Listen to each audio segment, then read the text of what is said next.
დღეს წერ ყველაზე სპონტანურ პოდკასტს.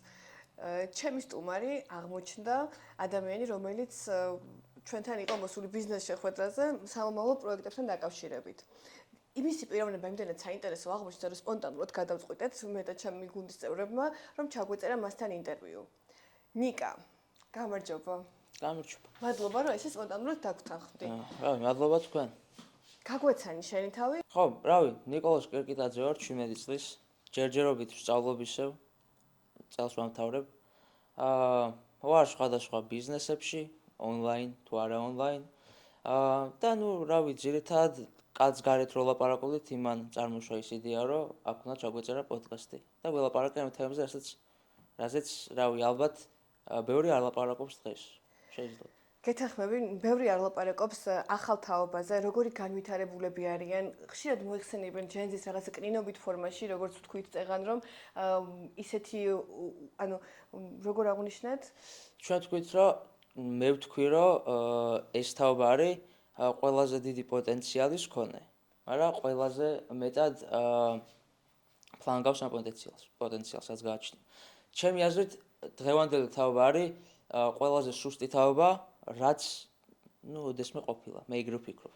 რატომ? რა ვიღოთ ისტორიასაც რო გადავხედოთ, ხო? ხო რო გითხრათ, რომ ისტორიაში ძალიან განათლებული ვარ, თქო მოგატყობთ, მაგრამ რა ვიღოთ ისტორიაში, ნებისმიერი ისტორიის მონაკვეთი სიტყვაზე, ადრე ხალხი უფრო თავის თავში თავდაჯერებული იყო, უფრო ძლიერიც იყო, თავის თავზე უფრო ზრუნავდა ჯანმრთელობაზე, ალბათ იმიტომ რომ მაშინ უფრო მეტი მოთხოვნილება იყო, რომ თავის თავზე გეზრუნვა. მაგრამ დღეს უბრალოდ ყველა ჩემი თაობის წარმომადგენელი და ჩემი თაობის კი არა, ცოტა დიდი თაობაც ხო? ყველა როგორ თქვა, ყველას რაღაც სხვისკენ აქვს ყურადღება გაფანტული, არავის არ უნდა არავის შრომა, არავის არ უნდა არაფრის კეთება ზოგადად. მაგრამ ინტელექტუალურად უნარებით ხო ძალიან წინ ვართ. უნარებით ზოგადად ბიოლოგიურად ეგრე არის, რომ რაც უფრო ახალი ადამიანი იბადება, ხო? მით უფრო განვითარებული არის ეს ადამიანი, მით უფრო მეტი შესაძლებლობა აქვს ამ ადამიანს წინა თაობებთან შედარებით. ეს ჯენზი, რასაც თქვენ ეძახით, უფრო ჭკვიანს ვერ ვიტყვი, უფრო მეტი შესაძლებლობა აქვს ჯენზის, ვიდრე წინა თაობას. ტვინის თუნდაც, ხო? უფრო მეტი რაღაცა ისმის, უფრო მეტი რაღაცის სწავლა შეუძლია. რავი, თუნდაც ისააკ ნიუტონი რა ვიღოთ, რომელიც ფიზიკის ისტორიაში ზოგი თვლის და ბევრი თვლის ზოგადად, რომ ყველაზე წარმატებული ფიზიკოსი იყო, იმიტომ რომ კაცს ძალიან დიდი მიღწევები და შედეგები ჰქონდა. დღეს თითქმის ყველა ადამიანი ისააკ ნიუტონზე ჭკვიანია იმ მხრივ, რომ უფრო მეტი გონებრივი შესაძლებლობა აქვს, ვიდრე ნიუტონს ჰქონდა, ხო?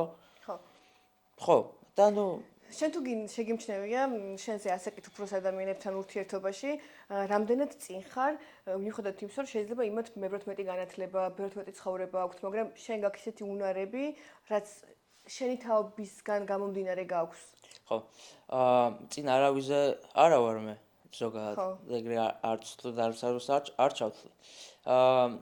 არასდროს არ შემიშნევია ვიღაცაში, ვისაც ვესაუბრებოდი, რომ ან მე რამით მეტი ვარ მასზე, ან ის ჩემზე რამით მეტი, ან რამით ნაკლებია. ნიკა, რამდენი წლიდან მუშაობ? მუშაობ პირველად, როცა ფული ვიშოვე, ხო, ან მუშაობას ალბათ მაგას ვარქვევთ, ხო? როცა შემუშავალი გქონდა. ვიყავი 13 წლის. რესტორანში ვიყავი გუდაურში, რაღაცებში ვეხმარებოდი ბიზნესებს. და აქტიურად მუშაობა, რასაც ვქო უკვე შემოსავლის დონეზე. არის ციფრულ სამყაროში როდის შეხვედი? ციფრულ სამყაროში მაგ პერიოდიდან. ანუ როცა ვერ ვკვებოდი რა ხდებოდა ინტერნეტში, როგორ მოქმედებდა, ძირითადად იყო 14-15 წლის ასაკი. მე 16 წლის ასაკში უკვე მივხვდი როგორ შეგეძლო დაგეკავშირებინა ციფრული სამყარო ფულის შოვნას და მიუხედავად იმისა, რომ კოლოსალურ თანხებზე არ არის საუბარი და რო გითხრათ, რომ მილიონერი ვარ, ან თვეში 10,000 დოლარი, 20,000 დოლარი მაქვს შემოსავლად, თქო არა. მაგრამ სამომავლო გეგმები ხო არის ეგ? სამომავლო მიზნები არის, გეგმებს უყვება მიზნები. დიახ. ხო, ეგ არის ძირითადად, რომ მე მივხვდი 16 წლის ასაკში, 16 ისე ამბობ, წელიწად ნახევრის წინ სადღაც მივხვდი, რომ რაც შოდნაც აქამდე მივიღეთ, მივიღე ამ ციფრული სამყაროსგან, მიუხედავად იმისა, არსად არ მისწავლია, არც კურსებზე არ მივლია. შემეძლო რომ ეს მინიმალური რაც მქონდა, ძალიან მინიმალური მქონდა თან, ჩათვალე არაფერი არ იცოდი. მაინც შეგეძლო რომ შემოსავლას სწავლოთ გექცია და ჩემი აზრით დღეს ნებისმიერ ადამიანს შეუძლია ცოდნის გარეშე იშოვოს ფული. არ მაქვს საუბარი მილიონებზე, მილიარდებზე ან რამე ეგრე, მაგრამ აი რავი, 15 წლის ბავშვისთვის, 16 წლის ბავშვისთვის ის თანხა საკვარისია, რასაც სიტყვაზე მშობელი აძლევს ყოველდღე, ხო? ან თვეში სიტყვაზე. 15-16 წლის ბავშვია რომ თვეში 300 ლარიდან 500 ლარამდე ან რავი, ზოგიერთ შემთხვევაში უფრო მეტი იშოვოს, რავი, ძალიან საკვარისი არის მე ეგრე ვფიქრობ, იმიტომ რომ მშობელს ფულს არ თხოვ, რავი, ქირა შენ არ იხდი და საჭმლის ფულს შენ არ იხდი და შენ ასევე შენ თავი შეგიძლია ინვესტიცია გააკეთო. ან უბრალოდ შენ თავს მოახარო ეგ ფული რა. სხვაზე როგორც მინიმუმ მშობლის თანხაზე და მშობლის შესაძლებლობაზე არ ხარ დამოკიდებული მაგ მომენტში. მე როგორც ვიცი, შენ მუშაობ უცხოურ ბრენდებთან, ადამიანებთან საზღვარგარეთ, ვისაც უკეთებ YouTube-ის სხვადასხვა ტიპის გრაფიკას და არა მარტო, ხო? დიახ. უფრო დეტალურად რომ მოგვიყვე, შენი თავიდან დავიწყე თამბნეილების კეთებით, იმიტომ რომ ცოტა ღრმად რო შევიდეთ, იყო ისე რომ ვიღებდი ვიდეოებს ვიდეოებიდან გადავედით YouTube-ზე, YouTube-ზეც ვიღებდი რაღაც ჩემთვის ტესტავდი ვიდეოებს. რა კონტენტი გქონდა? ძირთად ვაკეთებდი ხოლმე საინტერესო ფაქტებზე კონტენტს. აი რაც საინტერესოდ მეჩვენებულა. საზღვრებს გარეთ თუ მხოლოდ საქართველოს? არა, საქართველოს კონტენტზე ვსაუბრობ. Faceless კონტენტს რო არა, faceless არა, მე ვიყავი, ანუ ვსაუბრობდი საინტერესო თემებზე. Okay, cool.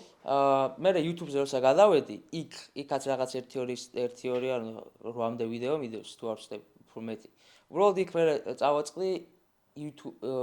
წავაწყდი არა, მან დავიწყე YouTube-ის სწავლა და როგორ არის რომ ეს ხალხი ამდენ ნახვას იღებს, ეს რაღაც X YouTuber-ი იღებს რაღაც Y ნახვას და რანაირად აკეთებს, ხო? პირველი იყო რომ ჰქონდათ კაი თამბნეილები. კარგი თამბნეილები ჰქონდათ, იმიტომ რომ პირველი შთაბეჭდილება რაც მაყურებელს აქვს ვიდეოზე არის თამბნეილი და ნუ სათაური რაც ვიდეოს გააჩნია რა. და ჩემი მაგ მომენტში ასევე ძალიან ბევრი ბიზნეს იდეა მქონდა გამოცდილი, ძალიან ბევრი გზით მქონდა ნაცადი რო ფული მეშოვა. Okay. და აი როცა მაგას მივაგენი, მაშინ მივხვდი რომ მეთქი აი ამის კეთებით, თან ჩემ ვიდეოზე გავაკეთე პირველი თამბნეილი ჩემი საერთოდ. ამის კეთებით რაღაც ფული შოვნა შეიძლება რა. აი სიტყვაზე ფული შოვნა შეიძლება, იმდენი ფული შოვნა შეიძლება რომ უკეთესი კომპიუტერი იყიდო, უკეთესი ტელეფონი იყიდო. ინვესტიცია ჩადო შენ რესურსებში, ხო? კი, ანუ ნებისმიერ შეუძლია. დღესთან იცით როგორ რაღაცა არის. საქართველოში ცოტა რთული არის მსგავსი რაღაცის კეთება, იმიტომ რომ ბევრი YouTuber-იც არ არის და YouTuber-ებს არ აქვთ იმის საშუალება, რომ ძალიან დიდი თანხები ჩადონ თავიანთ არხებში, ხო? და ბევრი დიდი YouTuber-ი ვინც არის, ნუ ისინიც რო გითხრათ რომ ძალიან ბევრ თანხას დებენ თავიანთ სიტყვაზე ან თამბნეილის ან ვიდეო ედიტინგში მოგატყუებთ, ანუ ერთეულები არიან, ვინც მართლა ბევრ. ალბათ სპონსორების ნაკლებობაც არის და ეგეც კი, სადაც ვართ რეგიონალურად და იქიდან გამომდინარე რომ ცოტა ვართ და 3 მილიონი 4 მილიონი ნახევარი ვართ სადღაც დაახლოებით და ქართულ ენაზე მოსაუბრე ადამიანებს გულისხმობს, ხო? კი. მაგაზე მეტი ადამიანი უბრალოდ ჩვენ კონტენტს ვერ გაიგებს. მაქედან გამომდინარეობს ის, რომ YouTube მონეტიზაციას არ უხდის არავის. ნუ არც YouTube, არც TikTok-ი რა. და ძირითადად ქართველი YouTuber-ები არიან დამოკიდებული რეკლამებს და მაქედან იღებენ ფულს. ნუ ეგეც კარგი ის არის, რომ ტელევიზიას ცოტათი მოვშორდით და YouTube-ზე გადმოვედით.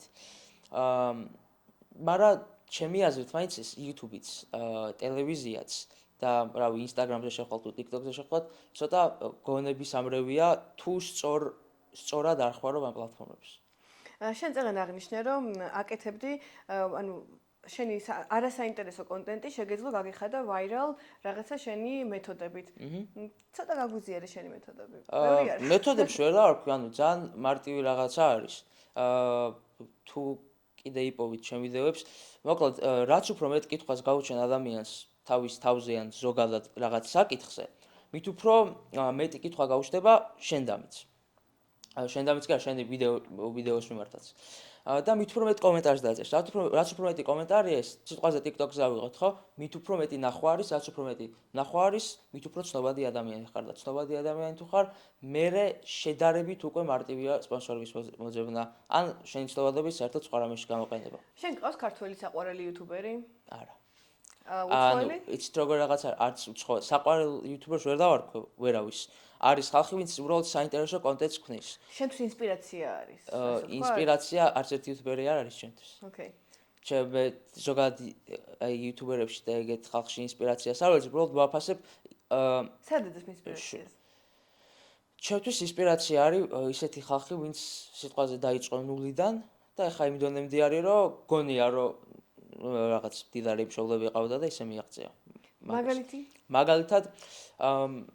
მაგალითად ეგ არ არის ეგეთი ადამიანი ქონდა მაგას ბავშვი რო იყო ყოფილი. ილონ მასკი მაგალითად. ჩემთვის როგორ რაღაც არის. ყველაზე მეტად ვაკავშირებ იმას, რომ ადამიანს, რომელიც ნუ რა თავისებური ადამიანი არის, სხვებისგან გამოირჩევა. კი, არის. ცოტა კი, ანუ აუტიზმის სპექტრში შეიძლება არ გადიოდეს, მაგრამ ნუ არის რა. ეთყობა სახეზე. ნუ ცოტა განსხვავებული ადამიანი არის, სხვანაირად ფიქრობს და ძალიან ბევრი პრობლემა ჰქონდა თავის ცხოვრებაში. მიუხედავად იმისა, რომ მამამისი ფულსაც შოულობდა, სკოლაში Rolls-Royce-ით დადიოდა, მაგრამ ყველაფერი რაც მასკმა გააკეთა თავისით. და ნუ თავისი გარემოცვის დახმარებით რა. არ არის მარტივი საქმე, რა გინ დონალდ ტრამპი აიღე, გინ მასკი აიღე, რომ 1 მილიონიდან თუ საწყის კაპიტალი გაქვს, შექმნა 9 ტრილიონი დოლარი, ხო? ტრილიონი დოლარის ღირებულების კომპანია სიტყვაზე. ეგეთ ხალხი არის ძირითადად ინსპირაცია ჩემთვის. მაგრამ ჩემი აზრით ყველაზე დიდი ინსპირაცია ადამიანისთვის ან ბავშვისთვის უპირველესად უნდა იყოს მშობელი. ნუ მშობელზე წინ უნდა დავაყენოთ ღმერთი, მაგრამ ინსპირაციას თუ ეძებთ, მაინც შემშობლებში უნდა ვეძებოთ ჩემი მშობლები იყვნენ შენთვის ინსპირაცია? ჩემი მშობლები ჩემთვის დღესაც ინსპირაცია არიან. იმიტომ რომ ჩემმა მშობლებმა გააკეთეს იმდენი რაღაცა ჩემთვის და ნებისმიერი ბავშვის მშობელი იმდენ რაღაცას აკეთებს თავიანთი შვილისთვის, რომ სულ რომ მილიონელი, მილიარდელი გახდე, მაგვალს მაინც ვერ გადავხვდი ვერასდროს. რაც არ უნდა მოხდეს. ადამიანები, რომლებიც გჩუქნიან შენ სიცოცხლეს და იმის შესაძლებლობას, რომ კარგად და ჯანმრთელად იცხოვრო, კი ზოგიერთ შემთხვევაში შეიძლება მატერიალური. ელონ მასკმა რა თქვა, იცი? მე ან ჩემი შვილები ჩემთან არაფრის ვალდებულები არ არიან, იმიტომ რომ მე მათ არ უთხოვიათ ჩემთვის რომ იმეცა სიცოცხლე, მე მჭირდებოდნენ ისინი, მე შევქმე ან მოვავლინე სამყაროს და მე ვარ მათთვის ყველაფერი, ან ვალდებული ვარ მე გავუკეთო მათ ყველაფერი და არა ისინი არ არიან რომ მე გამიკეთონ ვალდებული. მაგასთან დაკავშირებით მაგას არ ვიცი ზუსტად თქვა თუ არა, მაგრამ თუ თქვა, ცოტა არ ვეთანხმები მაგ ქმედებას. ჩემი აზრით, ბავშვი უნდა ეხმარებოდეს მშობელს პირველ რიგში. აი, მნიშვნელობა არ აქვს, აი სიტყვაზე მამა სჭირდება რაღაცაში დახმარება, ხო? არა, ეგ თავის ჩვენ ვეხმარებთ ჩვენ მშობლებს. ანუ მშობელი ჩემთან არაფრის ვალდებული არ არის. მე ვარ მშობელთან ვალდებული იმის, რომ არ მიწევს სიტყვაზე, რავი, ქუჩაში სიარული ან ქუჩაში ცხოვრება. მე ვარ ვალდებული იმის ჩემ მშობელთან, რომ ჩემმა მშობელმა გააკეთა თავისი მაქსიმუმი, რაც შეეძლო, რომ მე მოვიყვანე დღეს აქამდე. მადლობა შენ მშობლებს. ნიკა, მინდა კითხო სკოლის სისტემაზე. რას ფიქრობ სკოლაზე? ხო, კაი კითხვა არის, რადგან სკოლას შევეხეთ, ჩემი აზრით სკოლის სისტემა გააჩნია ვინ კიდე იყო, ხო? საქართველოში სკოლის სისტემა არ არის გადასარევი, მაგრამ თუ გაგიმართლა და მოხდი კარგ სკოლაში, საჯარო სკოლებზე მაქვს საუბარი და არა კერძოებზე. მე საერთოდ ზოგადად ვფიქრობ, რომ კერძო სკოლაში ადამიანი არ უნდა დადიოდეს. რავი, რა შესაძლებლობაც არ უნდა გქონდეს, არის ხალხი, ვინც კერძო სკოლაში დადის, ხო? იხდის, რავი, წელში $4,000, $2,000, რაც არ უნდა იყოს, ხო? მაგრამ მე კიდე იმზადება სკოლის გარეთ სხვასთან და ისე მიდის სასაბარებლად. მაგას ვერ ვწვდებ ბოლომდე. კერძო სკოლაში იმიტომ დავდივარ და ფულს იმიტომ ვიხდი, რომ იქ უფრო მეტი განათლება და მივიღო. ხო და რაც შეეხება ზოგადად სასკოლო სისტემასაც საჯარო გვაქვს. არის ის, რომ სისტემა თვალ გასარევი არ არის. ყოველთვის შეიძლება უმჯობესი იყოს, მაგრამ თუ გაგიმართლა და კარგ სკოლაში მოხვდი კარგ მასწავლებლებთან და კარგი გარემოცვის გარშემო, ჩემს აზრით ბევრი რაღაცის სწავლა შეგიძლია მაქედან. ერთადერთი რასაც სკოლას არ ვეთანხმები მე და ფიქრობ რომ ძალიან აცდენაშია სკოლა ცხოვრებისგან არის ის რომ სკოლაში ძირითადად გჟიან შეცდომების გამო. ხო. და ცხოვრებაში პირიქით არის.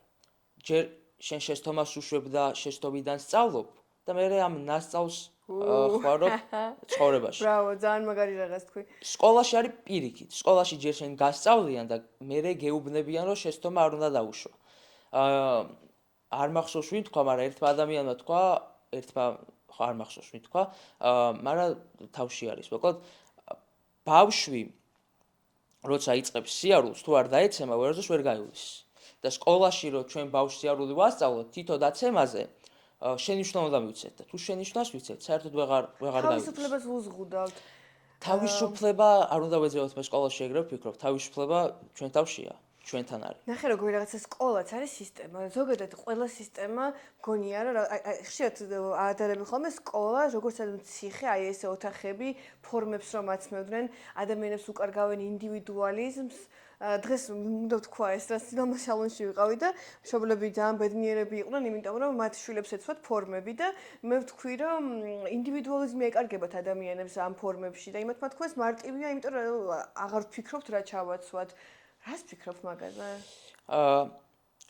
პირველი, რაც შეეხება ფორმებს, ხო? ხო. ძირითადად ეს ფორმები სკოლებში რაღაც ხრივ კარგი არის და რატო გეტყვით?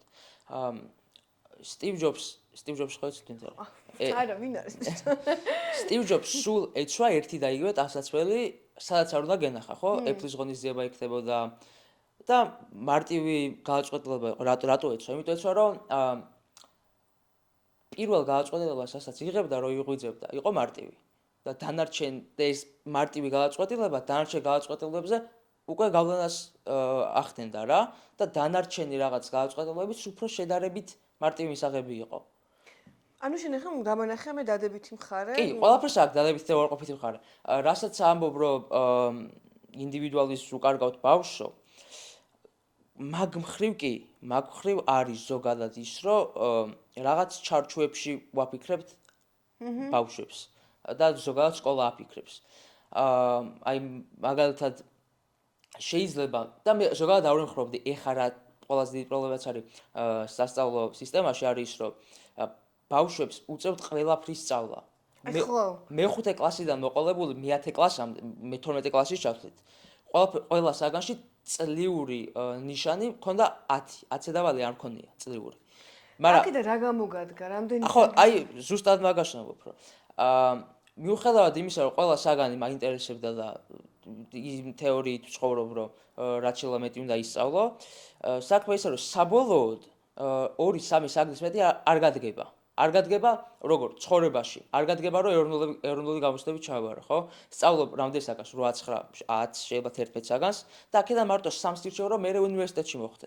და რაღაც უნდა ხარჯო სიტყვაზე და მე კიდე ფულს ხარჯავ, რომ ამ საგნებში მოიმზადო სხვაგან სკოლის გარეთ. და ეს ყველაფერი მე დაგეხმაროს იმაში რომ ჩაბარო უნივერსიტეტში და უნივერსიტეტში რომ ჩააბარებ, გიხარია, რომ შენ უნივერსიტეტს კიდე უნდა გადაუხადო ფული. და მე ვიღაც ჩვენაირი ტიპი მოვა და რომელსაც ცხოვრებაში აქვს გამოცდილება, დაგიქირავებს შენ, რომელმაც ისწავლე ამდენი ხანი, გადაგიხდის რაღაცა მინიმალურ თანხას და შენ შეცოდნას მომყიდი მე.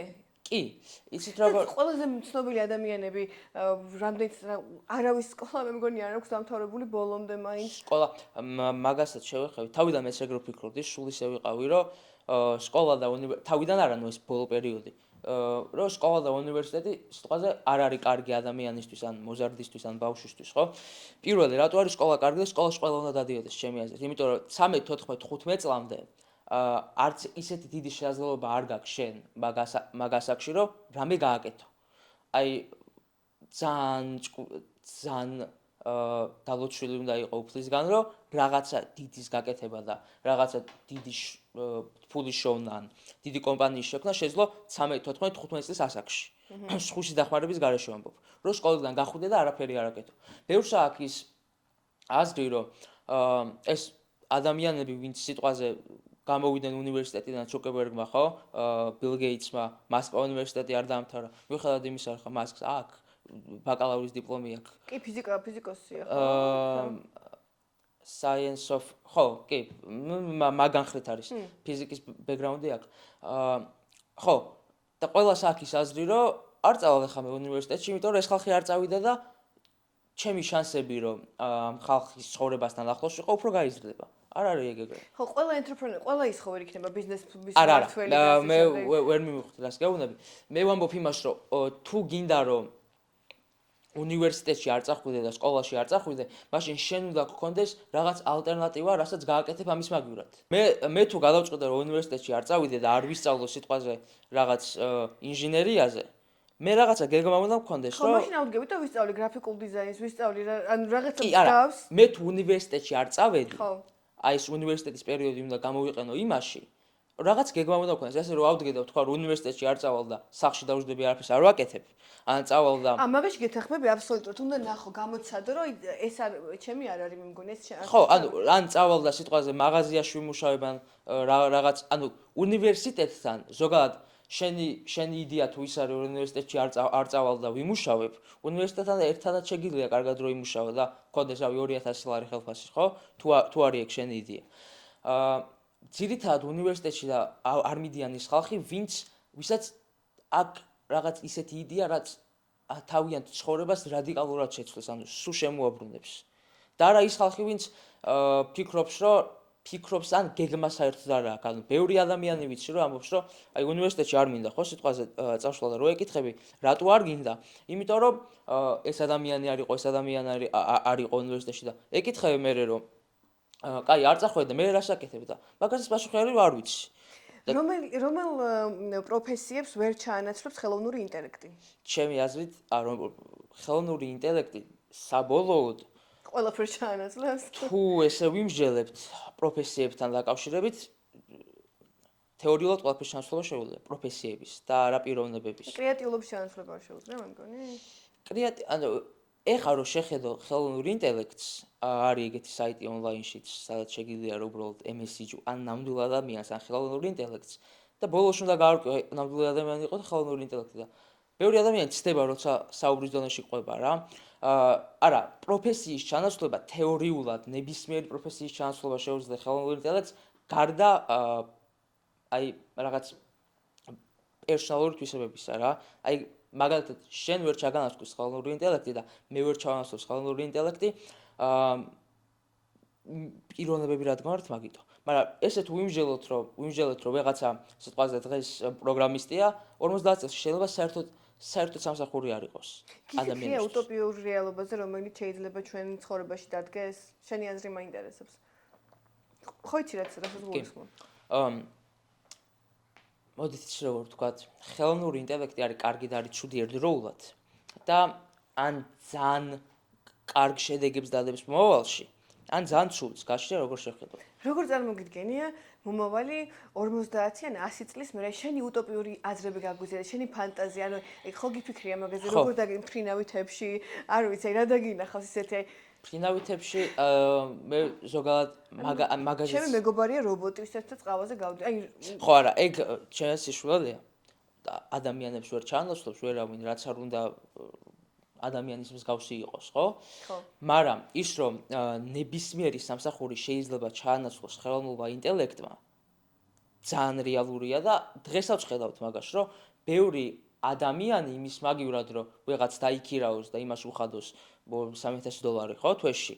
შეუძლია $50 რაღაც საიტზე შევიდეს და ზუსტად იგივე გააკეთოს თვითონ. ფანტაზიის დონეზე მაინც, შენი ფანტაზია მაინტერესებს.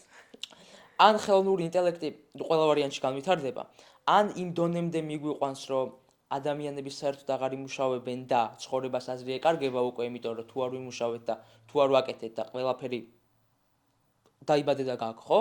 ხო. მაშინ მე ვფიქრობ, რომ დაიწყება რაღაც ისეთი მოვლენები, რაც არავის არ გვინდა, აი ომები.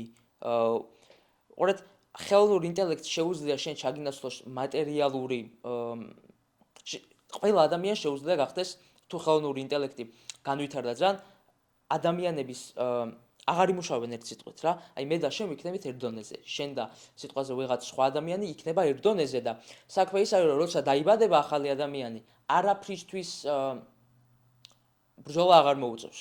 იმიტომ რომ ყველაფერი ექნება. თუ მაგდონემდე განვითარდა.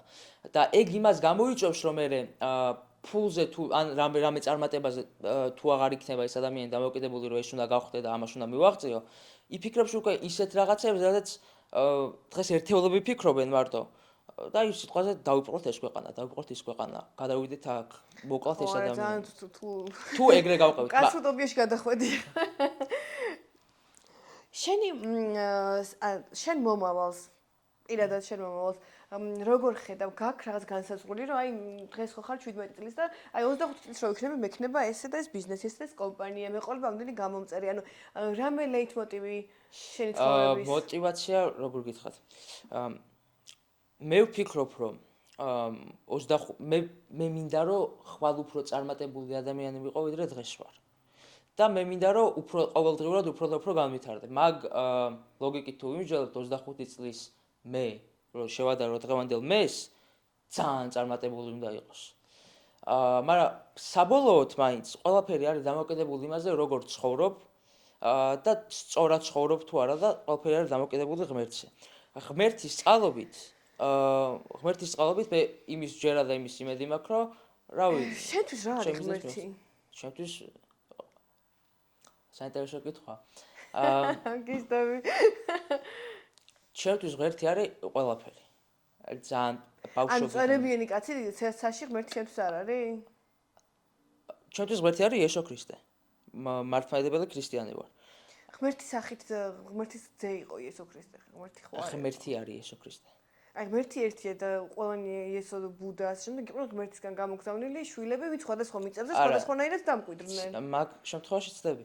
მართლმადიდებელ ქრისტიანებს გვჯერა იმის, რომ იესო ქრისტე ღმერთია. როგორც ბუდისტებს ჯერათ, რომ ბუდა არის ღმერთი? ბუდიზმის რელიგიაში არ ვარ გარკვეული, მაგრამ მუჰამედი არ იყო ღმერთი, მუჰამედი იყო ღმერთის მიერ გამოგზავნილი, ეგრე ჯერათ. ჯესუსიც ეგ არ იყო? არა, იესო ქრისტე ღმერთია. მაგრამ სიტყვაზე მუჰამედის მიმდევრებს ჯერათ, რომ იესო ქრისტე ზუსტად ისეთი ადამიანი იყო, როგორც ჩვენ გვჯერა, რომ მუჰამედი იყო? როგორც მუჰამედი იყო. ხო. მაგრამ მართლმადიდებელ ქრისტიანებს ჯერა, რომ იესო ქრისტე არის ღმერთი და ბიბლიაში წერია, სახარებაში წერია, არის კონკრეტული მონაკვეთი, სადაც რწმუნდები რომ ღმერთია.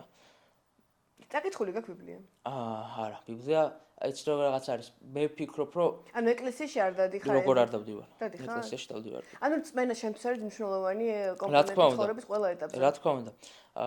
ღმერთის გარეშე ჩემი აზრით იმას ვერ მიაღწევ, რასაც უნდა ცხოვრების ბოლოს აღწევდე რა.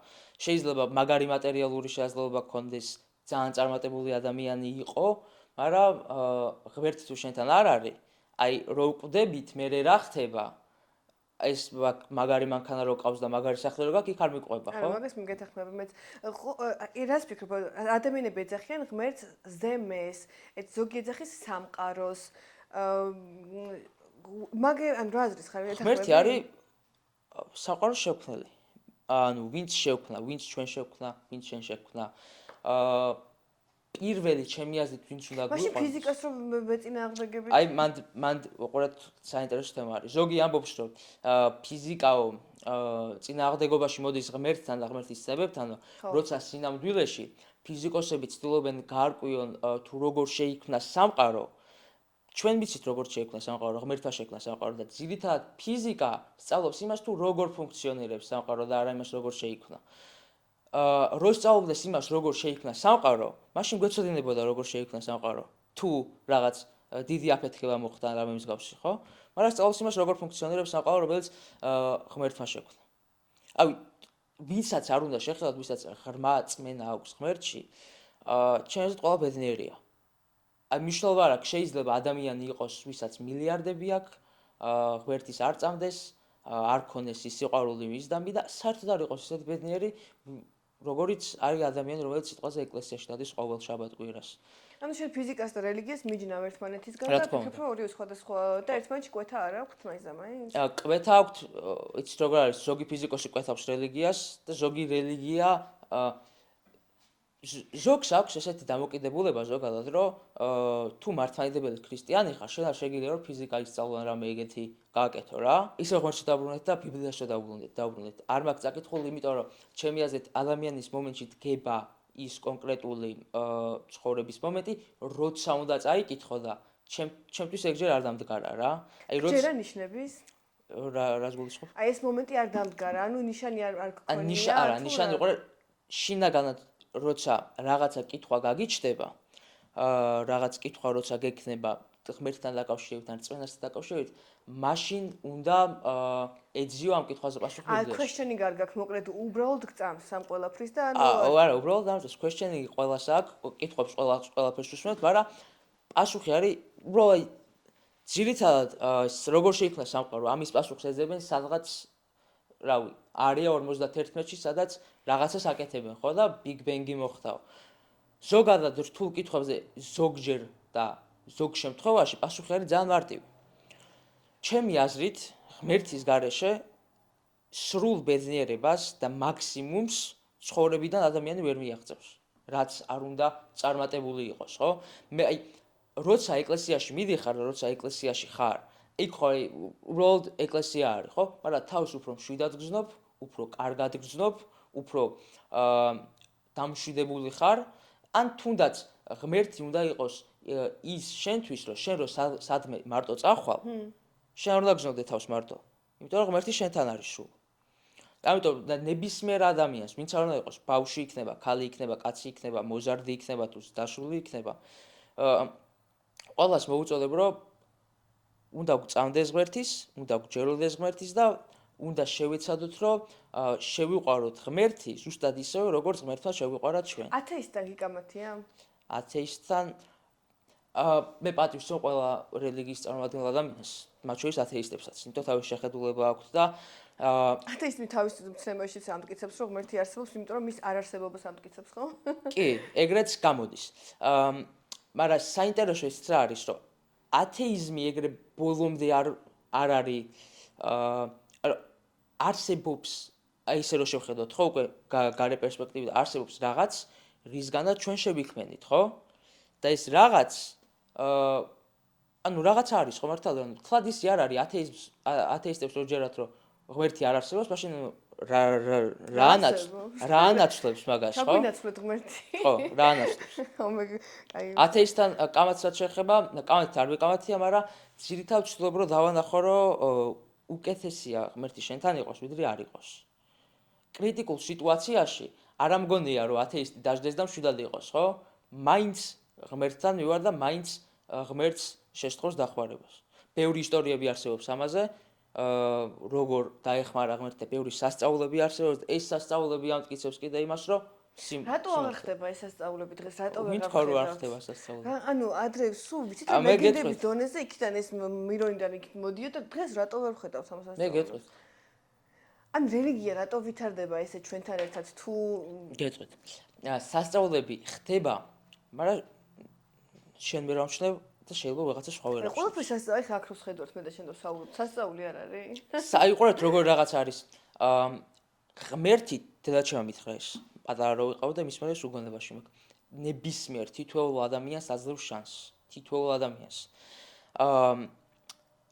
ქუჩაში რო 100 ლარი ეგდოს და შენ იყო ის ადამიანი, ვინც ეს 100 ლარი აიღე, ეგ იმას კი არ ნიშნავს, რომ ღმერთმა შენ სხვებისგან გამოკყო. ეგ იმას ნიშნავს, რომ შენ დაინახე უბრალოდ ის რო იქიდო, მაგრამ შენამდე შეიძლება 1000 კაც გაივლო იქ და ვერ დაინახა. არ ნიშნავს იმას, რომ ღმერთი ერთ კონკრეტულ ადამიანს გამოყოფს. ეგ იმას ნიშნავს, რომ ღმერთი აძლევს ყველას შანსს. თანაბარ შანსს. კი, და იგი ჩვენზე არის უკვე დამოკიდებული ამ შანსს როგორ გამოვიყენებთ. და ბევრჯერ მქონია მე შემცხოვრებაში და სხვებსაც, რომ აი რატო ხდება ესე, ხო? სიტყვაზე რატო არ უბედური, ეგეთი ბევრი წინადადებები არსებობს. ეგ არ უნდა ვთქვათ, მე ეგრე ვფიქრობ. როცა დღე დამთავრდება, ყველაფრისთვის უნდა გადავუხადოთ ღმერთს მადლობა და როცა გათენდება, მაშინაც უნდა გადავუხადოთ დღეს ღმერთს მადლობა, იმიტომ რომ გაგვითენდა. იმიტომ რომ შეიძლება არ დამდგარიყო ეგ დღე, მაგრამ ნუ დადგა, ხო? და შეიძლება ხვალ არავინ არ იცის რა ხდება. იმიტომ ღმერთი რო ჩვენ ამდენ რაღაცას ვიკეთებს და ღმერთი რო თითოეულ ადამიანს აძლევს შანსს, ზოგი ამ შანსს ხედავს და იღებს ეხლა მინდა რომ ჩაგეხუტო, ისეთი ინსპირაციული ხარ, რომ მიხარი რომ ჩემი პირველი სტუმარი ხარ, გააგრძელე. და ზოგი ამ შანსს უბრალოდ ყურადღებას არ აქცევს. და თუ მაგრამ ღმერთი ყველას აძლევს შანსს. თან ერთს კი არა, ბევრს. 2, 3, 4, 5-ს. ეგ იცნება რომ მეორე შანსის მერე შანსი აღარ უნდა მიცე, მაგას არა, არსებობს ხალხი, ვინც ძალიან ცუდად იყო ცხოვრებაში, სიტყვაზე ეწეოდა ნარკოტიკებს ხარობა და 1-5-6 წლის მერე ისეთი ადამიანი არის, რომ მაგასთან ვერ დააკავშირებ, ხო? შენ ცხოვრებაში არ ყოფილა ხო მსგავსი არის? არა, არც ვეწევი, არც არასდროს.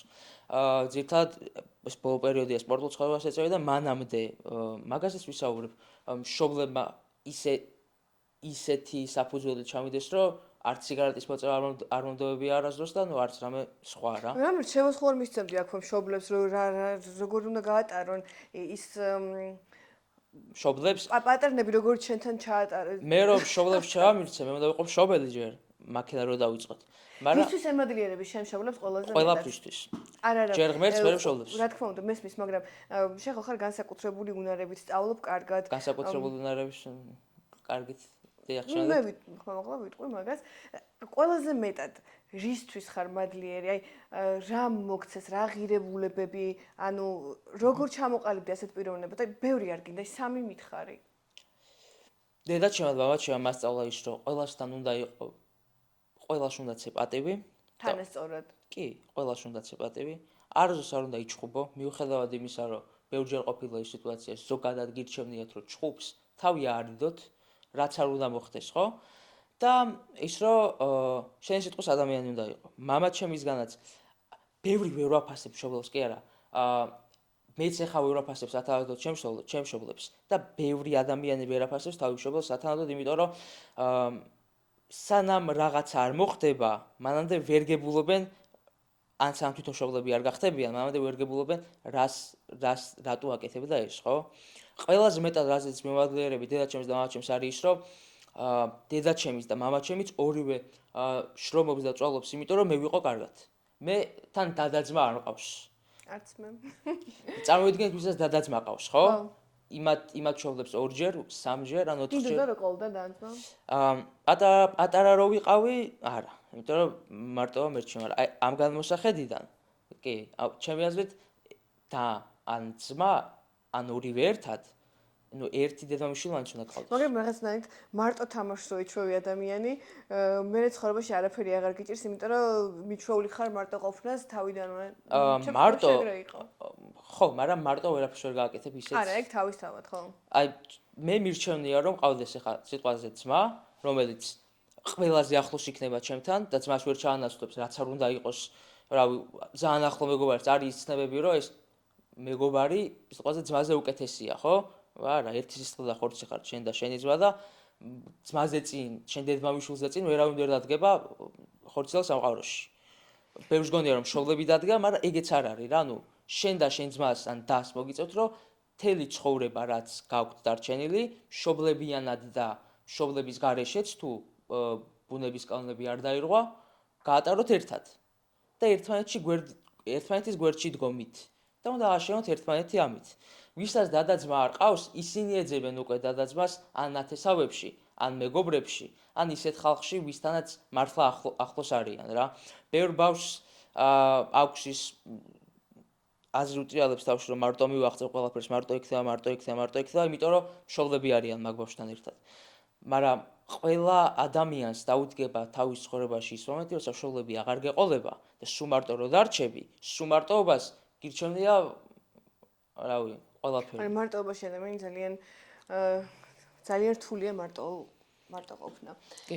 ისე ერთი ადამიანი, იცი რა, უნდა გადავახტე ამ თემას, მაგრამ იძახიან, რომ ხელოვნური ინტელექტის წყალობით შეიძლება მარტო ყოფნაზე გამახსენდა ადამიანის self-made თვითშემდგარი ბილიონერი გახდეს.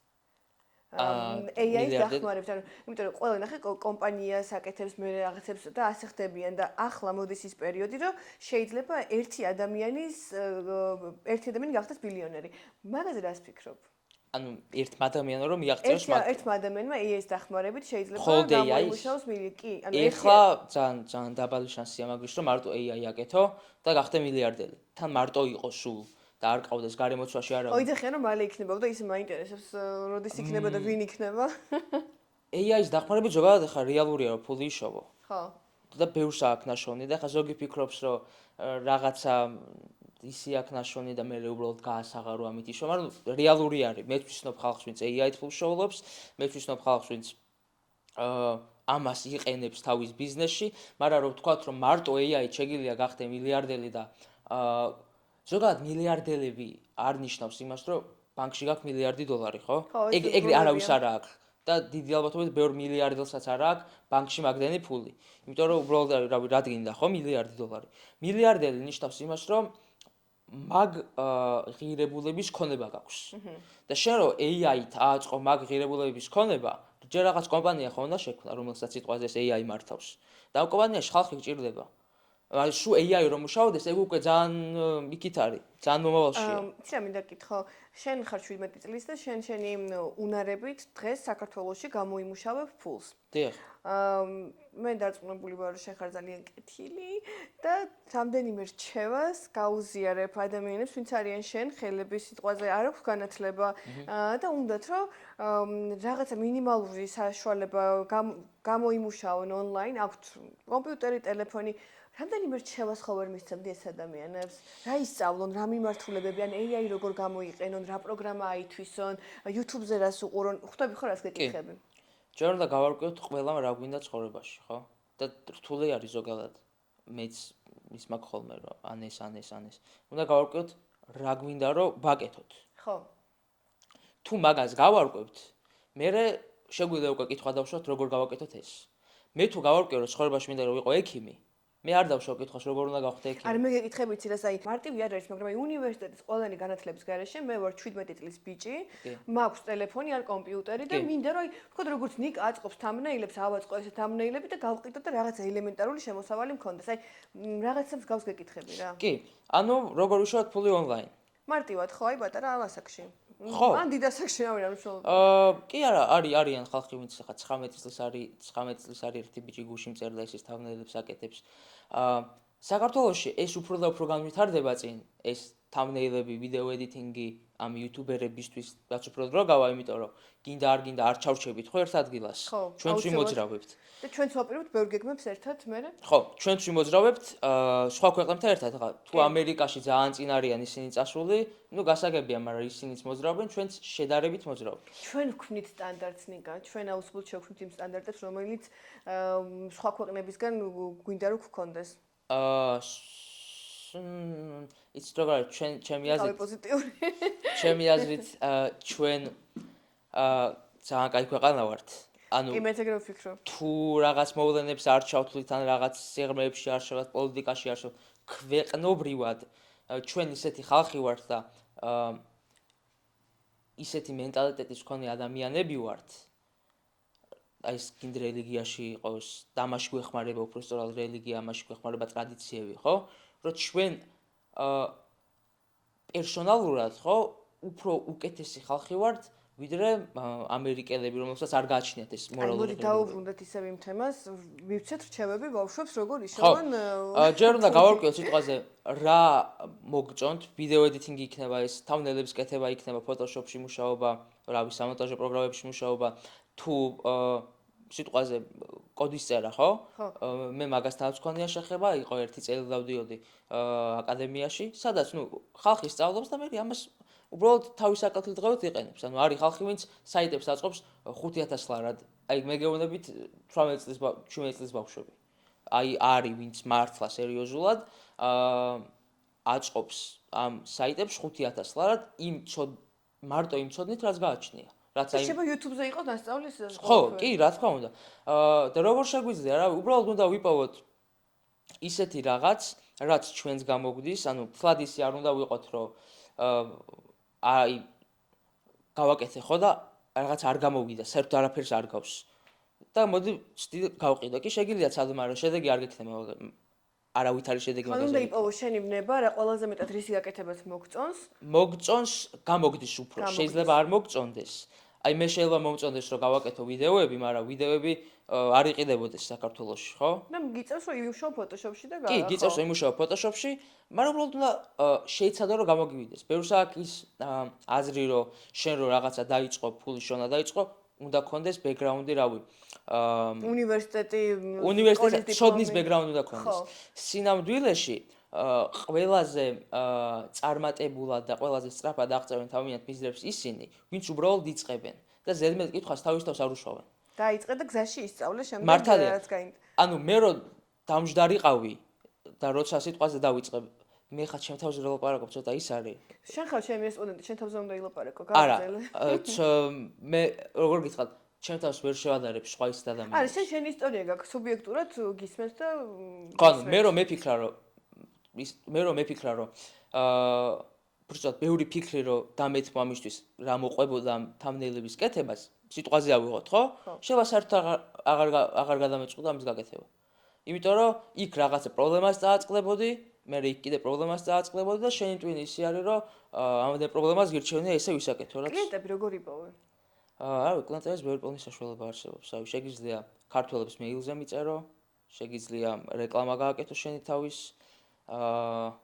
შეგიძლია შენი ნამუშევრების რეკლამა გააკეთო, რაღაც პატარა გამოცდილებაც უნდა გქონდეს და მთავარია რომ კარგად ლაპარაკი შეგიძლოს. საინტერესო რა ერთი ახლა 3 ეპიზოდია მე მგონი ჩემი დადებული და თვითონვე მიხდოდნენ ყობა რომ თამბნეილებზე მჭირდებოდა ადამიანი და მომწერეს. ერთმა შემომთავაზა თამბნეილებს გაკეთება და ერთმა პირდაპირ გამზადებული თამბნეილი ჩამიგდო და პირდაპირ პროდუქტი მანახა და მაგას ვუყურებდი რომ რა საინტერესო სხვადასხვა სახით ყიდიან ადამიანები პროდუქტს ჩემთან. ეგ მეც ვიცია. აი ეს როგორ არის? და შენი პორტფოლიო არის აი ძალიან პრო მე რომ ნახე მეთქი ეს მხოლოდ მასთან მინდა მუშაობა. მე ეგ დროის მომენტში ხვდები მაგას. თავიდან იყო რომ მეილზე ვაგზავნიდი მეილზევე რაც გაკეთებული მქონდა ყველაფერს. მერე იყო რომ სიტყვაზე აი შენ გაიკეთებ თამბნეილს და ერთ ვიდეოს გადაუკეთებდი თამბნეილს ერთ ვიდეოზე და მერე იყო ის რომ აი უკვე რო კლიენტები მყავდნენ დავაგროვე ეს თამბნეილები, მოდი ავდგები ერთად შევკრავ, ერთ რაღაცა საიტზე გავუშვებ, კარგ ტექსტს მოვიფიქრებ, რაზეც დააინტერესებს ადამიანს ეს სერვისი და გამოვიყენებ ამას და ნუ მაგით უფრო მეტი კლიენტი იშოვება და თუ კარგ კლიენტსაც იშოვი, მე ამ კლიენტიდან შეიძლება კიდე სხვა მეორე, მესამე, მეოთხე კლიენტი წამოვიდეს. მოკლედ, ჩვენი პოდკასტი დავასრულოთ იმით, რომ არ არის აუცილებელი დიდი ცოდნა და განათლება გქონდეს იმისთვის, რომ ფული გამოიმუშაო საქართველოში, საზღვარგარეთ არ აქვს მნიშვნელობა. ნიკა არის ამის ძალიან კარგი მაგალითი, მიუხედავად იმისა, რომ მას ძალიან დიდი განათლება აქვს. მიხარია რომ ხარ ჩემი სტუმარი და ჩემი გუნდის წევრი დღეიდან. ხარ? დაგემშვიდობები.